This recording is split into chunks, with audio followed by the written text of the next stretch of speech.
Hello friends, welcome to Akarsha entertainments. ఈనాటి మన ఎపిసోడ్లో మనం వినబోతున్నాం ఒక సూపర్ స్టోరీ. ఈ స్టోరీ మనకు అందిస్తున్నారు తాడిమేటి కవిత గారు. తాడిమేటి కవిత గారు ఎన్నో కవితలు, స్టోరీస్ అవన్నీ రాస్తూ ఉంటారు. సో తను మనకు అందించిన ఒక సూపర్ స్టోరీ వసంత కోకిల. మరి ఆ స్టోరీ ఎలా ఉండబోతోందో, అసలు ఆ స్టోరీలో ఏముందో తెలుసుకోవాలి అంటే వెంటనే మనం కథని వినేసేద్దాం, ఓకేనా? So let's start the story Vasantha Kokila. అంతకుముందు దయచేసి నా ఛానల్ని సబ్స్క్రైబ్ చేసుకోండి, నన్ను సపోర్ట్ చేయండి. వసంత కోకిల అనే ఈ స్టోరీని స్టార్ట్ చేసే ముందు తాడిమేటి కవిత గారు ఏమంటున్నారంటే, మన సంస్కృతి, సంగీత సాహిత్యాల గురించి నాకు తెలిసిన, అంటే తనకు తెలిసిన కొద్దిపాటి విషయం చెప్పడానికి ప్రయత్నించాను. మనవడు అమెరికా నుండి పల్లెటూరులో ఉన్న అమ్మమ్మ తాత దగ్గరికి రావడం, అక్కడ జీవిత విలువల్ని, మన సంస్కృతి గురించి తెలుసుకోవడం ఈ కథ యొక్క సారాంశం. నిజంగా వింటుంటేనే ఎప్పుడెప్పుడు కథంతా వినేసేద్దాం అని అనిపిస్తుంది కదా, ఎందుకంటే అవన్నీ కూడా అంత బాగుంటాయన్నమాట. సో కథ ఎట్లాగో బాగుంటుంది, స్టార్ట్ చేసేద్దాం. వసంత కోకిల. పార్వతి, వేడి నీళ్లు తోడావా అంటూ వచ్చిన పరందామయ్య గారు భార్యతో ముచ్చట్లాడుతున్న మనవణ్ణి చూసి, ఓరోరి, నువ్వు అప్పుడే లేచేశావేంట్రా, 5:30 అయింది అన్నారు. నువ్వేగా పెద్దగా సుప్రభాతం పెట్టి లేపేశావు, అయినా లేపి మంచి పని చేశావులే తాత, నేచర్ అందాల్ని ఎంజాయ్ చేస్తున్నా అన్నాడు వరుణ్ నవ్వుతూ. మీ కాలిఫోర్నియాలో లేని అందాలేమిట్రా ఇవి అని పరందామయ్య గారు అంటుంటే, అవి ఇంగ్లీష్ అందాలు, ఇవి తెలుగు అందాలు కదా తాత అన్నాడు వరుణ్. ఓరి బడవా, భలే చెప్పావు అంటూ ఆప్యాయంగా మనవడి భుజం మీద చరిచి స్నానానికి వెళ్లారు పరందామయ్య గారు. అమ్మమ్మ, ఇడ్లీ సాంబార్ అద్దుర్స్, నాతో అమెరికా వచ్చేరాదు, అక్కడ హోటల్ పెడదాం అన్నాడు వరుణ్. అలాగే లేరా, మనవడు రమ్మంటే కాదంటానా అని అంటుండగా, వరుణ్, నేను పొలానికి వెళ్తున్నా, వస్తావేంట్రా అంటూ వచ్చారు పరందామయ్య గారు. ఓ వస్తా తాత అంటూ తను తిన్న ప్లేట్ని అమ్మమ్మ చేతిలో పెట్టి చేతులు కడుక్కొని తాత వెంట బయలుదేరాడు వరుణ్. త్వరగా వచ్చేయండి అంటూ గుమ్మం దాకా వెళ్ళి అంది పార్వతమ్మ. అలాగే అమ్మమ్మ, బాయ్ అంటూ వరుణ్ తాత చేయి పట్టుకుని ముందుకు నడిచాడు. అల్పుడెప్పుడు పలుకు ఆడంబరముగాను, మళ్ళీ చెప్పండిరా పిల్లలు అంటూ వరండాలో కూర్చుని పిల్లల చేత పద్యం చదివిస్తున్నారు పార్వతమ్మ గారు. ఇంతలో పొలం నుంచి తిరిగి వచ్చిన తాత మనవళ్లను చూసి, కాళ్ళు చేతులు కడుక్కొని రండి, భోజనం వడ్డిస్తాను అని, పిల్లలు ఈ పద్యం రేపు తప్పులు పోకుండా అప్పచెప్పాలి మరి, సరేనా అని చెప్పి వాళ్లని పంపేసి వంటింట్లోకి నడిచారు పార్వతమ్మగారు. అన్నం కంచాల్లో పెడుతూ, ఏరా వీరన్న కనిపించాడా, పొలం చూసావా, ఎలా ఉందేంటి అని ప్రశ్నల వర్షం కురిపించారు పార్వతమ్మగారు. ఆ వీరన్నను కలిశాను, బోండాలు కొట్టించాడు, నీళ్లు కూడా తాగాను, కొబ్బరి కూడా తిన్నాను, తేగలు కాల్చిపెట్టాడు, అమ్మకి చాలా ఇష్టమని చెప్పి గుర్తు చేసుకున్నాడు అన్నాడు వరుణ్ నవ్వుతూ. నాకు పొలం నుంచి రాబుద్ది కాలేదమ్మమ్మా, అక్కడే కూర్చుని మంచి పెయింట్ వేయాలనిపించింది. ఆ పచ్చని వరిచేలు చూస్తుంటే కవులకైతే చక్కటి పోయిటరీ రాయొచ్చు అన్నాడు వరుణ్. ఇప్పుడేం చూసావురా పల్లె అందాన్ని, సగం చేపల చెరువైపాయ్. మా చిన్నప్పుడు ఆ సందడే వేరు, ఆ జానపదాలు, ఎంకి పాటలు, ఎడ్ల బండ్ల చప్పుళ్ళు, అబ్బో ఆ రోజులే వేరు. అయినా మార్పు ఎప్పుడైనా సహజమేగా అన్నారు పరందామయ్య గారు. జానపదాలంటే ఏంటి తాతయ్య, ఈ ఎంకి ఎవరు అన్నాడు వరుణ్. జానపదాలకు పల్లెలు పుట్టిలురా, జనాలు పనులు చేసుకుంటూ తమ వాడుక భాషలో పాడుకునే పదాలే జానపదాలు. అదేరా ఫోక్ సాంగ్స్. నండూరి వెంకట సుబ్బారావు గారని చాలా ఫేమస్ గేయ రచయిత, ఆయన మలిచిన పాత్రే ఈ ఎంకి, చాలా బాగుంటాయి. విను, నువ్వు సంగీతం నేర్చుకుంటున్నావుగా, మన జానపదాలు, లలిత సంగీతం కూడా వీలైతే నేర్చుకో అన్నారు పరందామయ్య గారు. ఓ సూపర్, తప్పకుండా ట్రై చేస్తా తాత అంటుండగా, పరందామయ్య అంటూ పిలుపు వినపట్టంతో, ఆ వచ్చే వచ్చే అంటూ ప్రెసిడెంట్ గారు వచ్చారు అని చెప్పి చెయ్యి కడుక్కొని వరండాలోకి వెళ్లారు పరందామయ్య గారు. భోజనాలయ్యాక వంటిల్లు సర్దుతున్న పార్వతమ్మ దగ్గరికి వచ్చి మెడ చుట్టూ చేతులు వేస్తూ, అమ్మమ్మా, మేము పొలానికి వెళ్తుంటే గమనించాను. అందరూ తాతయ్యని చూసి లేచి నిలబడి దండం పెడుతున్నారు. ఎందుకో అన్నాడు వరుణ్. ఓ అదా, మీ తాతయ్య అంటే ఊరి వారందరికీ అభిమానంరా. ఈ ఊళ్ళో చాలా కాలం స్కూలు, ఆసుపత్రి 15 మైళ్ళ లోపు ఏవీ లేవు. దాంతో చాలా ఇబ్బంది ఉండేది. వర్షాకాలం మరీ ఇబ్బంది పడేవాళ్లం. మీ తాతయ్య మన పొలం అమ్మి స్కూలు కట్టించారు. కాని 5వ తరగతి వరకే ఉండేది. తరువాత తాతయ్య వాళ్ళని వీళ్ళని పట్టుకొని డబ్బు పెడితే ఎలాగో ఒక ఆసుపత్రి, 10th వరకు గవర్నమెంట్ స్కూలు వచ్చాయి. ఒక్కరి వల్ల ఈ పని కాదనుకో, ఊరందరి సహాయం ఉంది.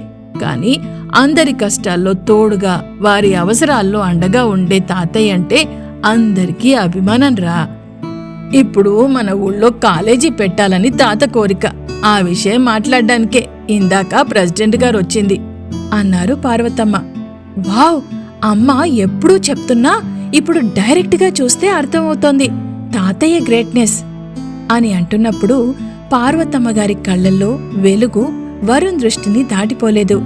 మర్నాడు వరుణ్ లేచేసరికి గుమ్మానికి మామిడి తోరణాలు, పూలదండలు కట్టి ఉంటే, అమ్మమ్మ, ఇవాళ స్పెషల్ ఏంటి అంటూ దొడ్లు పూలుకొస్తున్న పార్వతమ్మ దగ్గరికి వెళ్ళాడు వరుణ్.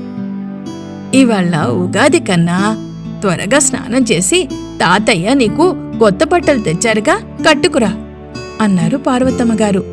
అవును కదా, మర్చిపోయాను, ఇప్పుడే వచ్చేస్తా అంటూ స్నానానికి వెళ్ళాడు వరుణ్. అమ్మమ్మ, నేను రెడీ అంటూ వచ్చాడు వరుణ్ పూజ చేసుకుంటున్న పార్వతమ్మ దగ్గరికి.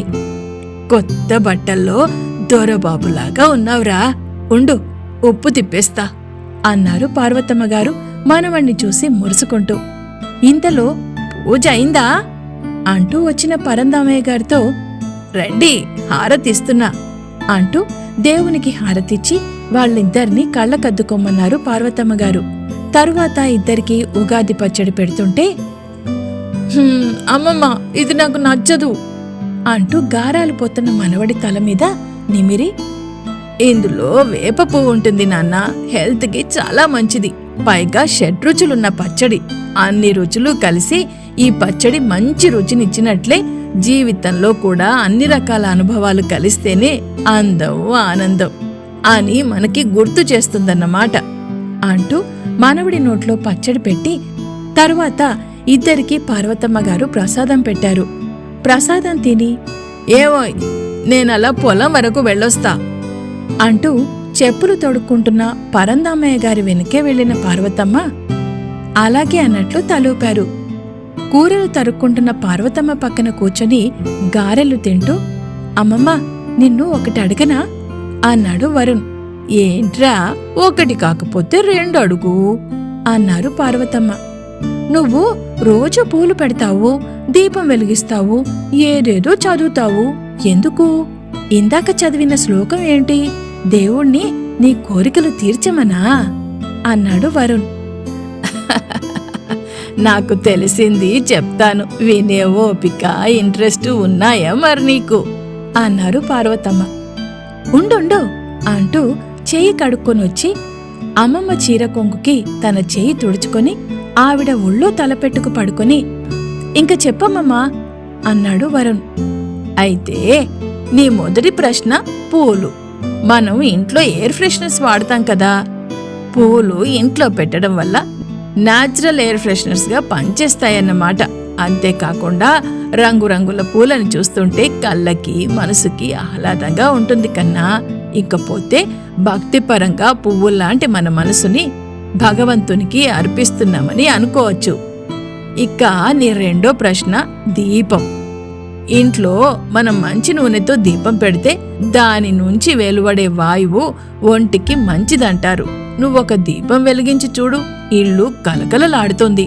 అదే నీ మాటల్లో చెప్పాలి అంటే పాజిటివ్ ఎనర్జీ. అందుకే చర్చిలో క్యాండిల్ పెట్టినా, మసీదులో ధూపం వేసినా ఇందుకే అన్నమాట. ఇంకో రకంగా దీపాన్ని మనం గురువుగా అనుకుంటే మనలోని అజ్ఞానం అనే చీకటిని పోగొట్టి జ్ఞానం అనే జ్యోతిగా మనకు దారి చూపించేది అన్నమాట. ఇక్కడ ఒక్కటి గమనించు, గురువు వెలుతురై దారి చూపుతాడంతే, గమ్యం నువ్వే చేరాలి. చీకటిగా ఉంది, నీకొక వస్తువు తీసుకునే అవసరం ఉంది, ఏం చేస్తావు? లైట్ వేసి నీకు కావలసింది వెతుక్కుంటావు, అంతేనా? అవునమ్మా. ఇక్కడ వెలుగు నీకు చీకటిని పోగొట్టి దారి చూపింది. ఇక్కడ వెలుగు నీకు చీకటిని పోగొట్టి దారి చూపింది. మరి నీ వస్తువు ఎక్కడుందో అక్కడికి నువ్వే వెళ్ళాలిగా. అలా అన్నమాట. తాతయ్య ఉపకారం అనేది తన గమ్యంగా ఎంచుకున్నారు. నేను నాకు వచ్చిన 4 అక్షరాలు ఇక్కడ పిల్లలకి పెద్దలకి నేర్పిస్తున్నాను. అలా మన అడుగుల్ని బట్టి మన గమ్యం అన్నమాట. అర్థమవుతోందా? బోరుగా ఉందా? లేదమ్మమ్మా, వెర్రీ ఇంట్రెస్టింగ్, చెప్పు అన్నాడు వరుణ్. శ్లోకం గురించి అడిగావు కదా, నేనిందాక చదివింది భగవద్గీత 5వ అధ్యాయంలోని శ్లోకం. విద్యా వినయ సంపన్నే బ్రాహ్మణే గవిహస్తిని శుచిచైవ స్వపాకే చ పండిత సమదర్శినః. అంటే విద్యా వినయాలు కలిగిన బ్రాహ్మణుణ్ణి, గోవును, ఏనుగును, కుక్కను, చండాలుడిని ఆత్మజ్ఞానులు సమదృష్టితో చూస్తారు అని అర్థం. నీకు అర్థమయ్యేటట్టు చెప్పాలి అంటే equality, self realization. Equality, self realization ఉన్న వాళ్ళకి విశ్వమంతా ఒక్కటే. వాళ్ళకి కుక్కైనా, ఏనుగైనా, చదువుకున్నవాడైనా, చదువుకోనివాడైనా, పేదవాడైనా, డబ్బున్నవాడైనా అంతా వాళ్ళకి సమానమే అని అర్థం. మా నాన్నగారు అప్పట్లో భగవద్గీతని తెలుగులోకి అనువదించారు. టీటీడీ వారు దాన్ని ప్రింట్ చేశారు. ఆయన అంటుండేవాళ్ళు, భగవద్గీత ఒక అద్భుతమైన మేనేజ్మెంట్ స్టడీస్ అని. దాన్ని స్కూల్లో, కాలేజీల్లో పెడితే పిల్లలకి చాలా ఉపయోగపడుతుందని. నువ్వు MBA చేశానంటున్నావుగా, భగవద్గీత అంతా లైఫ్ మేనేజ్మెంటేరా నాన్న. నీకు ఇంట్రెస్ట్ ఉంటే రీసెర్చ్ చేయి. మీ అమ్మ వాళ్ళు పెద్ద తాతయ్యని దీన్ని మేనేజ్మెంట్ స్టడీ కింద రాయమని అడిగారు. కానీ అప్పటికే ఆయన వేరే బుక్స్ రాస్తూ ఉండటం, తర్వాత ఓపిక తగ్గిపోవడంతో రాయలేకపోయారు. భగవద్గీత అంతా మన జీవితంలో ఎదురయ్యే సమస్యలు, పరిస్థితులు, వాటిని ఎలా బ్యాలెన్స్ చేసుకోవాలి అనిరా అని పార్వతమ్మ గారు అంటుంటే, మార్వలెస్ అమ్మమ్మ, మనిద్దరం కలిసి రాద్దాం, పెద్ద తాతయ్య కోరిక తీరుద్దాం అని వరుణ్ అంటుంటే చెమ్మగిల్లిన కళ్ళతో మనవడి నుదుర్ని ముద్దులాడింది పార్వతమ్మ. సరే నడు నడు, తాతయ్య వచ్చేస్తారు భోజనానికి అని లేచింది పార్వతమ్మ. రాత్రి 6 బయట పడక కుర్చీలో కూర్చుని ఉన్నారు పరందామయ్య గారు. తాత అంటూ వచ్చాడు వరుణ్ అక్కడికి. ఏరా తాత, రా కూర్చో, ఓ కృతి పాడుదురా అన్నారు పరందామయ్య. ఓకే అంటూ గొంతు సరిచేసుకుని సీతమ్మ మాయమ్మ కృతి పాడుతూ ఉంటే పార్వతమ్మ కూడా వచ్చి కూర్చున్నారు. ఎంతో శృతిబద్ధంగా పాడుతుంటే మైమరిచి కళ్ళు మూసుకుని వింటున్నారు పెద్దవాళ్ళిద్దరూ. కృతి అయ్యాక, భేష్ రా మనవడా భేష్, మనసుని కదిలించావు అన్నారు మనవణ్ణి చూస్తూ కించిత్ గర్వంతో. ఇది ఏ రాగంరా అన్నారు పార్వతమ్మ. ఇది వసంతరాగమమ్మమ్మా అన్నాడు వరుణ్. రాగం అన్నది పాశ్చాత్య సంగీతంలో ఉండదట, నిజమేనా? ఎప్పుడో ఎక్కడో విన్న గుర్తు అన్నారు పరందామయ్య. అవునా, తెలీదు తాత, తెలుసుకొని చెప్తాన్లే అన్నాడు వరుణ్. ఇంతకీ నువ్వు నన్నెందుకు పిలిచావురా అన్నారు. ఏం లేదు తాతయ్య, నువ్వు మన ఊళ్ళో కాలేజ్ కోసం ట్రై చేస్తున్నావు కదా, అమ్మ పిన్నితో మాట్లాడాను. వాళ్ళు చాలా హ్యాపీగా ఫీల్ అవుతున్నారు. నిన్ను పొలం అమ్మొద్దు అని చెప్పమన్నారు. వాళ్ళు కూడా అవసరమైనంత డబ్బు పంపుతామన్నారు. నేను మీకు పేపర్ వర్క్ లో సాయం చేస్తాను అన్నాడు. ఓరి బడవా, అమ్మమ్మ నీకు చెప్పడం, నువ్వు మీ అమ్మ వాళ్ళ చెవిన వెయ్యడం, నిర్ణయాలన్నీ చకచకా అయిపోయాయే. సరే, ఓ మంచి పనిలో మీరంతా చేతులు వేస్తానంటే నేనొద్దంటానా అన్నారు పరందామయ్య గారు హుషారుగా. మర్నాడు తాత మనవాళ్ళిద్దరూ కలెక్టర్ ఆఫీస్కి వెళ్ళొచ్చారు. వస్తూనే, అమ్మమ్మ శుభవార్త అంటూ లోపలికొచ్చాడు వరుణ్. ఏంట్రా హుషారు, ఇద్దరూ ముందు మంచినీళ్లు తాగండి, ఎండనబడొచ్చారు అంటూ ఇద్దరికి నీళ్లందించారు. అమ్మమ్మ, కలెక్టర్ ఎవరో తెలుసా? మన స్కూల్లోనే చదువుకున్నారట. మన పక్క ఊరు నుంచి వచ్చి తాతయ్యని గుర్తుపట్టారు. కాలేజ్ వీలైనంత త్వరగా వచ్చేటట్టు చూస్తానన్నారు. తాతయ్యకు ఎంత మర్యాద చేశారనుకుంటున్నావు అన్నాడు. అదేరా నిస్వార్థ సేవకి ఉండే గొప్ప లక్షణం. అంటే వితౌట్ ఎక్స్పెక్టేషన్స్ అన్నమాట. సరే, ఇక భోజనాలకి లేవండి అంటూ వంటింట్లోకి వెళ్లారు పార్వతమ్మ గారు. మధ్య మధ్యలో అవసరమైనప్పుడు కలెక్టర్ ఆఫీస్కి వెళ్ళొస్తున్నారు తాత మనవళ్ళు. సున్నుండలు చుడుతున్న పార్వతమ్మ పక్కన కూర్చొని తింటూ, అమ్మమ్మ, ఇక్కడికి అమ్మ బలవంతంగా పంపుతుంటే అబ్బా తోచదేమో అని అమ్మ మీద కోపం కూడా వచ్చింది. బట్ చాలా ఎంజాయ్ చేశాను తెలుసా. ఎన్నో నేర్చుకున్నాను. ఇంకా ఉండాలని ఉంది, కానీ కాలేజ్ ఉంది కదా, తప్పదు అన్నాడు వరుణ్.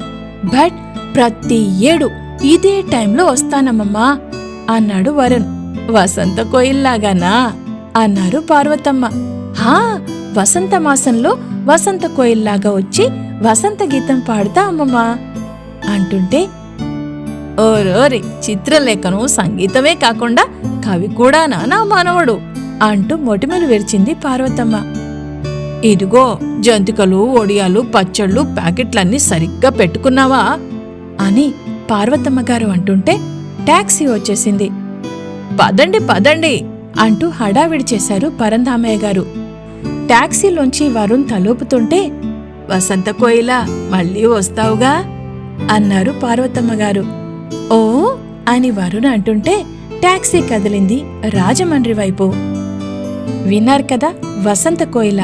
వింటూ ఉంటేనే ఒక్కొక్క సీన్ అలా కళ్ల ముందు మెదులుతూ ఉంటుంది. ఎందుకు అంటే ఆ పల్లెటూరి వాతావరణం, అమ్మమ్మ తాతలతో మన లైఫ్, ఇదంతా కూడా మనకొక స్వీట్ మెమొరీ లాంటిది. నిజంగా తాడిమేటి కవిత గారు మన సంస్కృతి సంప్రదాయాల గురించి, తరువాత ఎంత ఫారెన్లో ఉండి చదువుకున్నా, గొప్ప గొప్ప చదువులన్నీ చదువుకున్నా కూడా మన సంస్కృతి సంప్రదాయాన్ని మర్చిపోకూడదు అని చెప్పి ఒక మంచి కథ ద్వారా మనకు చెప్పారు. Thank you so much Tadimeti Kavitha garu. So ఈ కథ గనక మీకు నచ్చినట్లయితే లైక్ చేయండి, షేర్ చేయండి. అలాగే మీ వాల్యుబుల్ కామెంట్స్ని యూట్యూబ్ కామెంట్ బాక్స్ ద్వారా తప్పకుండా నాకు తెలియజేయండి. And please do subscribe Akarsha entertainments. మరోసారి మరో మంచి స్టోరీతో మళ్ళీ మీ ముందుంటుంది మీ ఆకర్ష ఎంటర్టైన్మెంట్స్. అంతవరకు take care and have a nice day.